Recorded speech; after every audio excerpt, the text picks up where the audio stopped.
Depan sebelah kanan tolong minggir ya. La ilaha illallah.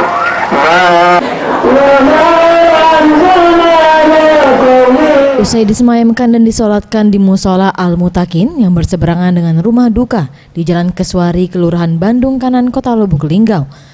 Akhirnya jenazah korban Muhammad Rafi Andrian, salah satu korban jatuhnya pesawat Lion Air JT610 dimakamkan oleh pihak keluarga di lokasi pemakaman umum Ulak Lebar, Kota Lubuk Linggau.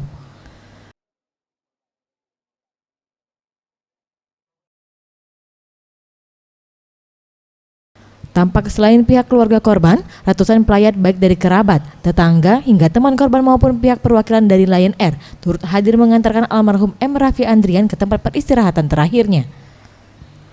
Suasana semakin haru dan duka sesaat sebelum peti jenazah dimasukkan ke liang lahat, di mana kedua orang tua korban Muhammad Rafi Andrian jatuh pingsan lantaran terlarut dalam duka kesedihan dan harus dipapah oleh pihak keluarga ke pinggiran lokasi makam.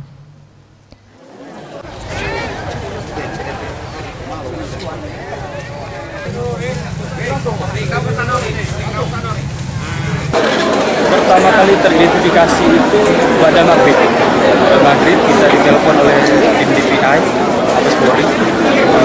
Seketika kita langsung mengkondisikan online koordinasi ke pihak transportasi untuk mengantarkan kita ke rumah sakit Polri.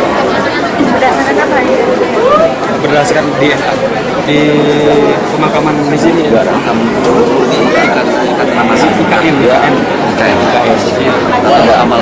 Selesai dari sini saya mau kembali ke Jakarta besok.